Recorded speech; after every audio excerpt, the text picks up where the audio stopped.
This is an important lesson, a pivotal lesson. We jump, 17 years from Jesus at 12 years old to 30 years old. We learn those details, which is probably another indication that Mary is the source for this material. She would know how old Jesus was when they went to the temple when he was 12, and that he started his ministry and his baptism at 30. This is something a mom would know. And so Luke is the only gospel writer that tells us these little details. I'm almost sure that Mary said, yeah, Jesus was 12 when that happened. You can just see it. And that makes it so personal, doesn't it? It makes you can just feel that. But a lot's happening here.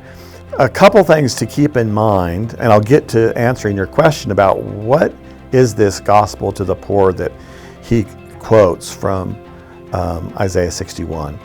What's the relevance of that? How does that challenge our understanding of the gospel? But for the class, keep a couple things in mind. First of all, this is a big lesson, one lesson covering two chapters, chapter 3 and chapter 4. First off, I want the class, again, read through these chapters before Sabbath school during the week a couple times.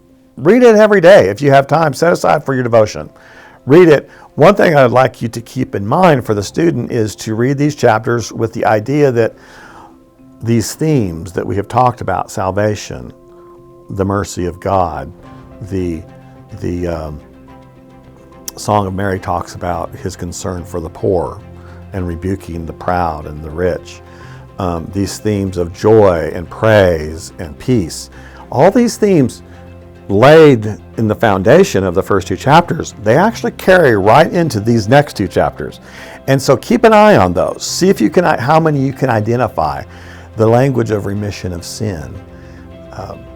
Zacharias mentioned it in his song, and then his son grows up 17 years later. What's he talking about? He's talking about the remission of sins.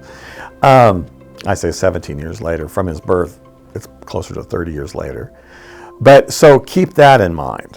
The second thing to keep in mind is that John and Jesus both identify their ministries prophetically from Isaiah. And that's another interesting thing. Start from chapter 1 and read all these with an eye towards how important Isaiah is to this story of Jesus and Luke's portrait of Jesus as the merciful, the compassionate Son of Man.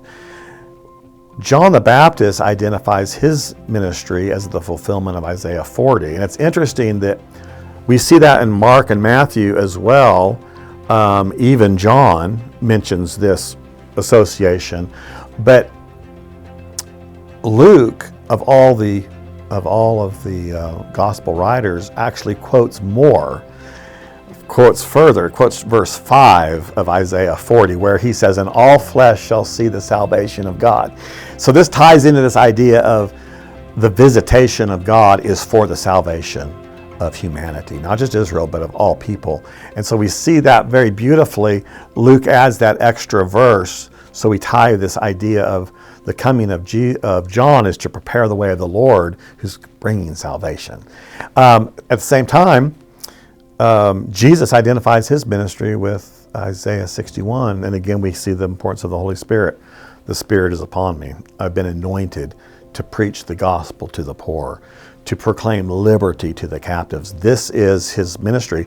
Now, what's interesting about Jesus, and in the next couple lessons, we're actually going to get to see how that's defined by what Jesus does in his ministry around Galilee, which is going to cover, I think, chapters 5 to 9. That ministry in Galilee, we're actually see, well, what does Jesus mean by the good news to the poor? What does he mean by a release from slavery, if you will, from captivity? And so we'll see that picture. But Jesus' ministry does challenge our preconceived ideas about what that might mean. Historically, the Christians have kind of pigeonholed this. It's either like go and evangelize and convert people to believe in Jesus, or it's a social gospel of helping the poor, making sure they have food, this type thing. Jesus is doing he's doing both of those and a whole lot more, as we're going to see in the coming chapters and the coming lessons. But there's some other interesting facets about this particular group of chapters, chapter 3 and 4. The genealogy is something unique to Luke here.